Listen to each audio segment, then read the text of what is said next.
Hey guys, Justin here with AmericanTrucks.com, and today we're taking a closer look at and walking you through the install of the AMP Research Power Steps, available for all 2010 through 2018 Ram 2500s. Now, the AMP Research Power Steps will be a great choice for the HD owners out there who want to go with a premium side step option that will offer the main feature of automatically deploying whenever the door is open and then automatically retracting whenever the door is closed.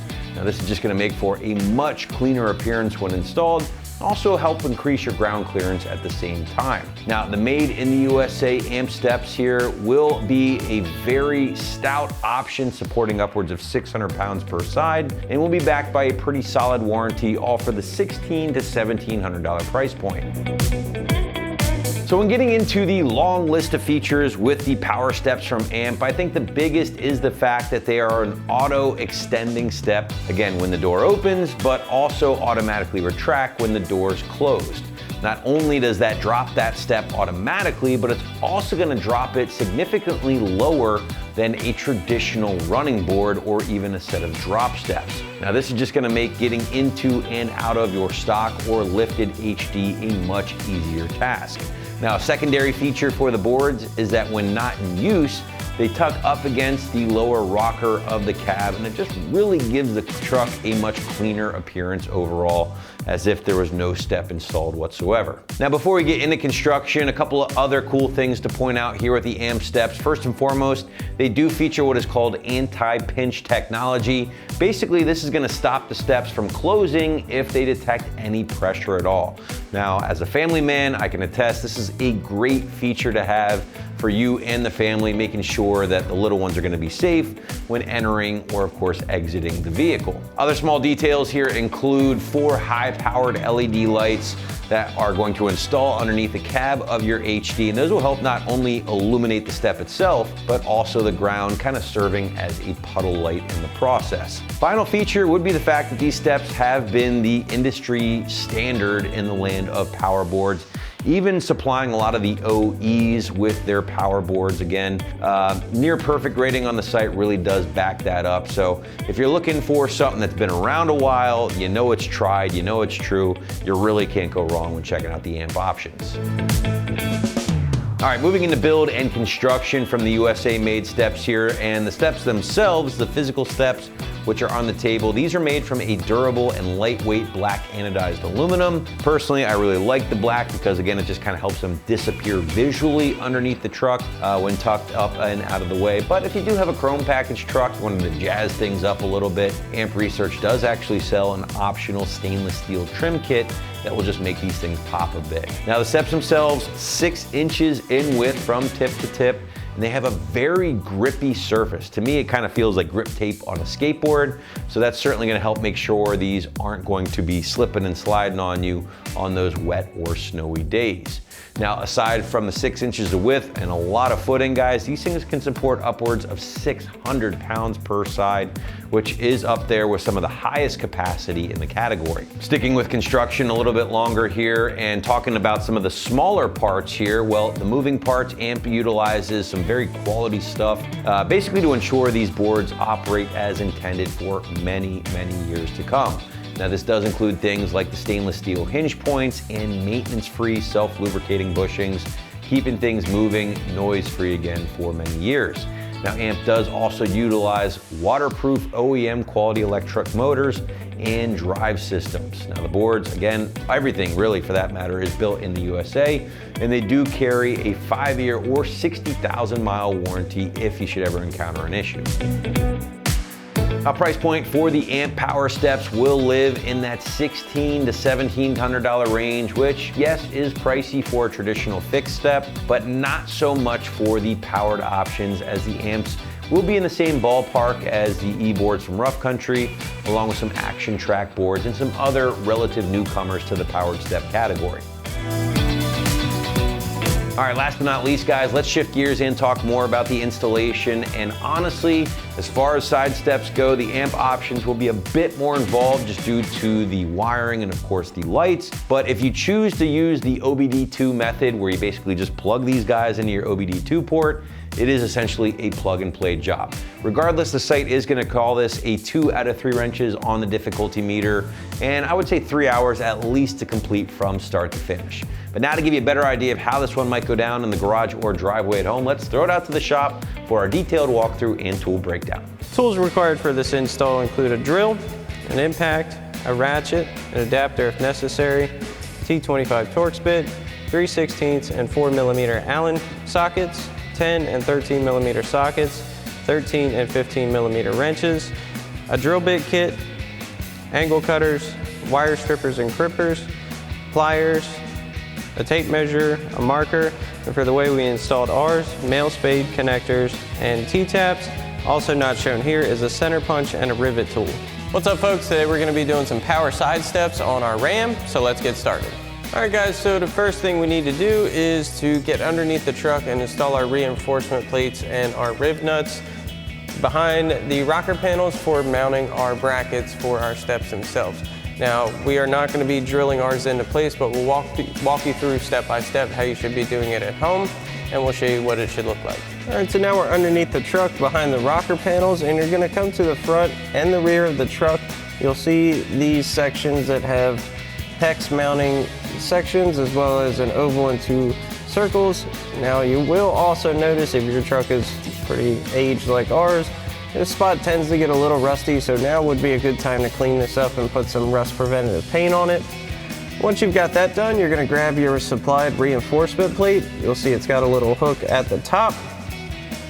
And the first thing you wanna do is line this up on the outside, and it has a hole in the center, and you wanna mark that and drill that out with a 1/8 drill bit and install the supplied rivet once we get this in. Now, again, ours is not going to be a permanent fixture, so we're not going to be drilling ours and riveting it into place, but that's definitely what you want to do at home. And you can line this up with your supplied riv nuts, like so. You're going to slot into those hex holes. Now we have one already assembled onto our riv nut install tool. That's going to be the 13mm bolt, washer, and the anvil.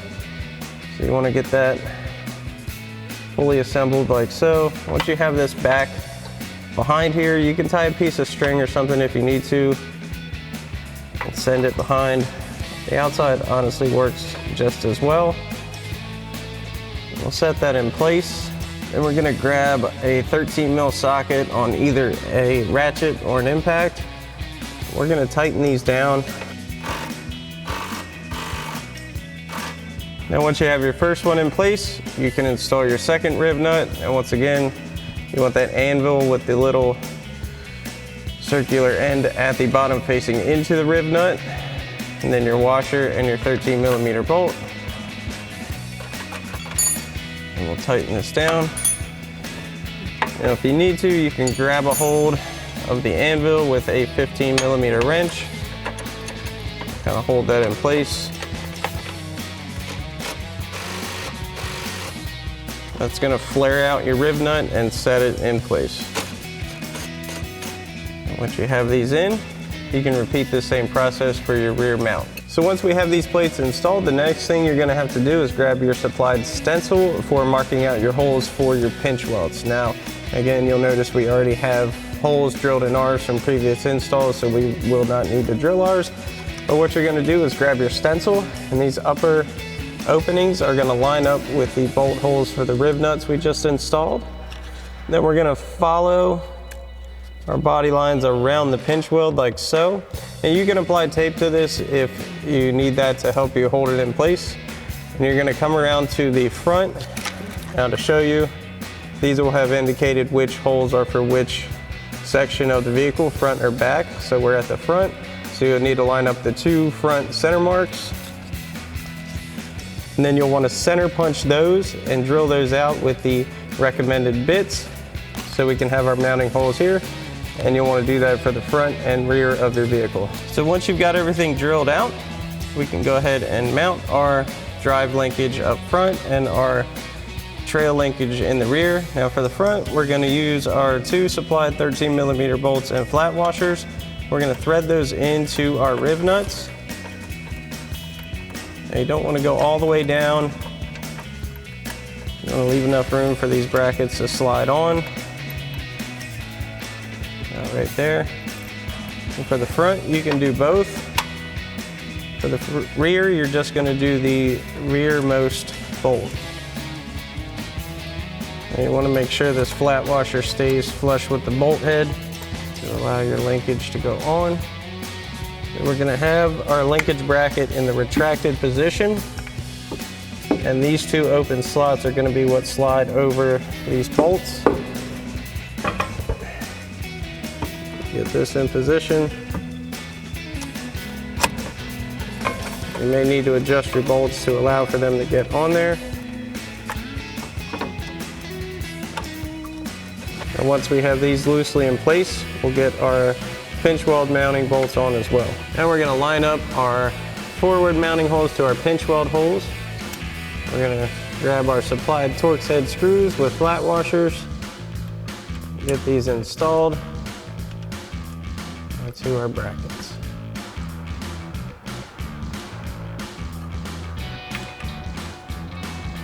Once we have those in place, grab our T25 Torx bit, run these in.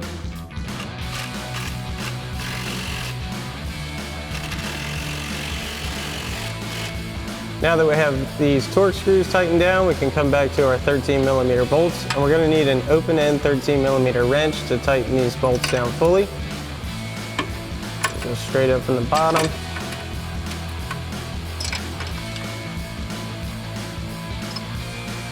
And once you have these fully tightened down, the next step, again doing this at home, is going to be to take that 1/8 drill bit and drill through the smaller holes on the top of your bracket and install more supplied rivets with your rivet tool. Again, this isn't going to be a permanent fixture, so we're not going to be installing these rivets, but doing this at home, definitely a good idea. So 1/8 drill bit and a drill right through, install your rivet, use your rivet tool to place these. So now that we have this bolted down, we want to pull it to the fully extended position,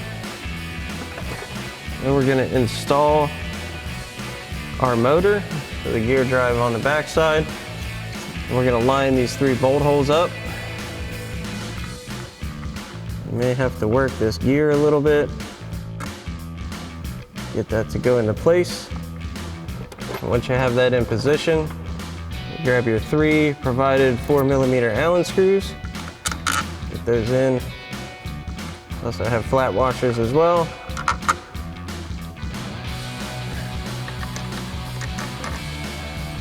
Sets on, grab our 4mm Allen socket on our ratchet and tighten these down.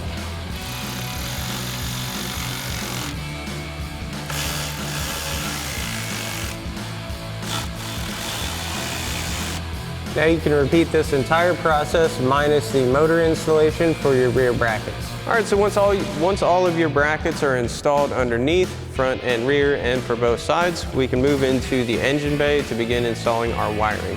Now we've got our controller and our main wiring harness, and the first thing we're going to do is plug our controller into our harness. Line this up, make sure those connectors snap in. Also get our smaller one in place.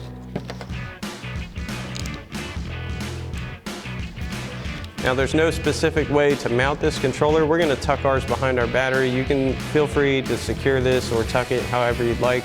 Just make it your own and kind of do your own thing with it. So we'll tuck ours over here for now. Next we'll need to hook our positive and negative terminals up to our battery. Before we do that, you want to go to your fuse, which is located on your positive terminal, and we'll pull that fuse out for now. Sometimes these are pretty stiff in here. We'll set this aside and we'll reinstall this once everything is completely installed. This is going to keep our circuit dead for now. So we're going to hook our positive up first. So we need a 10mm socket. We're going to remove this nut. Get our positive terminal in place. And we'll tighten this back down. We can do the same thing for our negative terminal.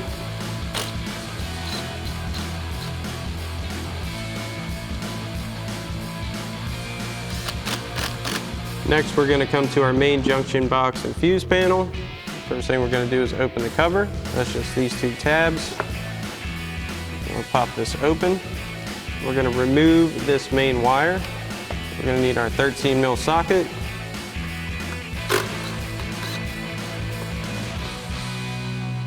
Pop that off.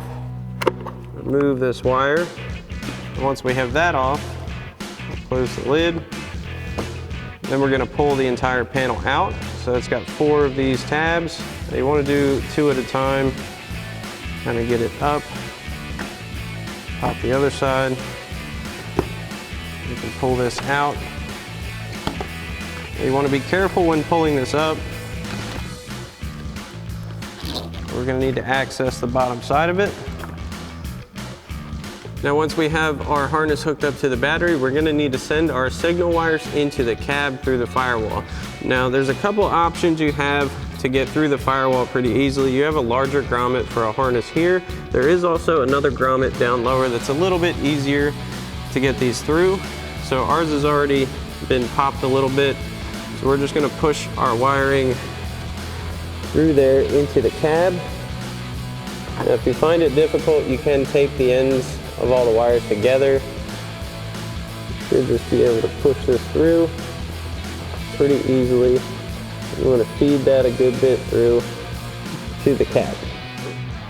Next we'll go into the cab. So now we're into our cab, and the first thing we want to do is reach to the other side of that grommet, grab our wiring. We're going to pull that down just so it's about out here.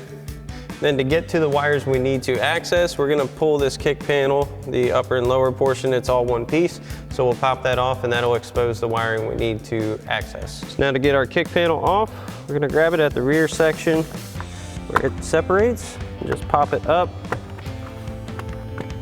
and pull out. Then right here is going to be the harness we need to access. So we're going to need to connect all 4 of these wires. Now the color of these wires match up with the color of the OE wires we need to attach them to. So your violet and violet white wires are going to be your front doors, and your violet gray and violet yellow are going to be your rear doors. So your kit does come with these screw type connectors. However, since this isn't going to be a permanent install for this vehicle and we don't want to leave exposed wiring, we're going to use T-taps and male spade connectors. That way we can unplug it and not leave our wires exposed. So what we're going to do first is attach our T-taps. So we'll remove and expose our wiring. We're going to get our spade connectors on this side. We'll send that through. That's sitting on our spade connector, and we'll grab our crimpers, crimp these down. And I like to give them a little tug after you crimp them just to make sure the connection is secure.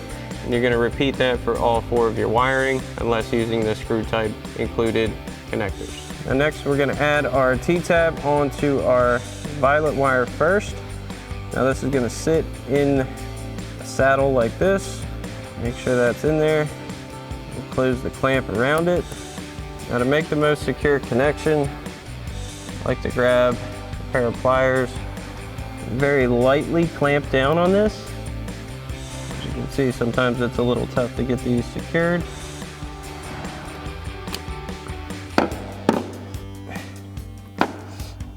Once you've got that clamped into position, we can go ahead and plug our male spade connector in the back side of our T-tap. And then once you've got this one secure, you can repeat this process for your other 3 wires, matching them up with their colors. And once you have all of your wiring secured, we'll tuck this back behind our carpeting. Just want to make sure it's out of the way. Then we can reinstall our kick panel. Now we'll get our kick panel set back into place. I'm going to line up all of your tabs. You have some on the floor, and you have 2 locators up here.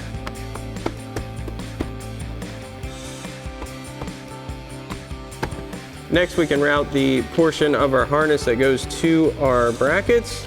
So we're going to grab our driver's side and send that through. The passenger side is going to be longer You want to send that over to the passenger side and do the same thing we're about to do now. So we're going to send this straight down. There's plenty of room. Just got to make sure it goes where you want it to go. Drop that down, at the very least to the lower portion of your engine bay so we can go underneath and grab it. Send all of our connectors down there so they don't get hung up. So now we can go back under the truck and get this routed. So now we've come back under the truck and we've got our harness. We're gonna pull this the rest of the way through. And we're looking for our main motor connector. So once we have that, we can plug that into our motor, like so. And then we'll route these two to where they need to go for our lighting. So now we can get our lighting installed. Now the first thing we need to do is grab a tape measure and come to the outside of our pinch weld. Now once again, when doing this at home, you're going to be drilling a hole through your pinch weld for the wiring on your lights to go through. Again, since this isn't going to be a permanent fixture for ours, we're not going to be drilling through, but you'll need a 9/32 drill bit and a drill, as well as a center punch and a tape measure. So we're going to measure from our door line at the front of our truck, and it's going to be 22 inches for our front light and 64 3/4 for our rear light. So we've got that centered up. Now again, you want to mark this and drill this at home and send your wires through and install your light. Once again, since ours will not be on here permanently, these have an adhesive backing. We're going to center this light on our mark. That's going to go on the underside of our rocker, like so. Now when doing this at home, you want to send your wiring through the hole before you add your butt connectors in, and then we can add our wiring and connect it to the main harness. After we do that, again, you want to measure 64 3/4 inches for your rear light and do the same thing, and we'll show you how to connect these lights to your harness. So now we're going to connect our positive and negative wires to our main harness. Now these do come pre-stripped. So we've got one of our supplied butt connectors in our crimper already. We're going to get that onto our exposed portion of our wire and then crimp that down. And we'll do the same thing for our positive wire. Once you've got a secure connection on that side, we'll grab our harness end. Now these do not come stripped. We'll strip some of our sheathing off.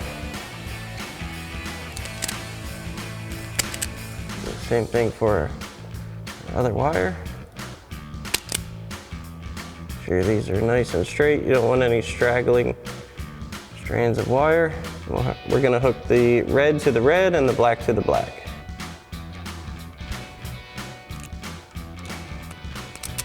Once you have these connected, you can do the same thing for your other lights. Now we need to secure our harness up and out of the way. Now the easiest place to do that is going to be on our parking brake cable. Make sure everything is tucked, not going to be hanging down. Get this up here. And your kit comes with zip ties, so you can use those to secure your harness. Secure this to that. And for all your zip ties, to cut the excess off, grab a pair of angle cutters, snip that off. Now you can feel free to kind of make this your own and get creative and tuck it however you want. This is just a basic idea of how to secure everything up and out of the way. So now that we have everything wired up, it's time to install our steps. Now these are going to be secured by our 3/16 Allen bolts, and they're going to go into our adjustable T-nuts that we have. And these T-nuts are going to seat into our brackets. So we'll flip this over and get these lined up and install our bolts from the bottom. And once we have these on and lined up, we'll grab our Allen bolts. We'll get these started. These are a little bit tricky to get started at first. You may have to adjust steps to match the angle. Sometimes it's easier to put the bolt on the socket. Just get it going. We don't want to fully tighten that one just yet. Get this other one started. Then you can do the same thing for your front bracket. Now once you have these loosely in place, you want to make sure you have it adjusted where you want it. Now we've got everything adjusted where we want it. We'll tighten these down fully. We'll do the same thing for our front bracket. Now once you've got everything installed on this side, you can repeat the same process for your other side. Now lastly, we can reinstall our fuse. Go ahead and close that up. All right, folks, that's going to do it for our review and install of our Amp Research Power Step running boards for your 10 to 18 Ram 2500. Thanks for watching, and as always, for everything Ram, keep it right here at AmericanTrucks.com.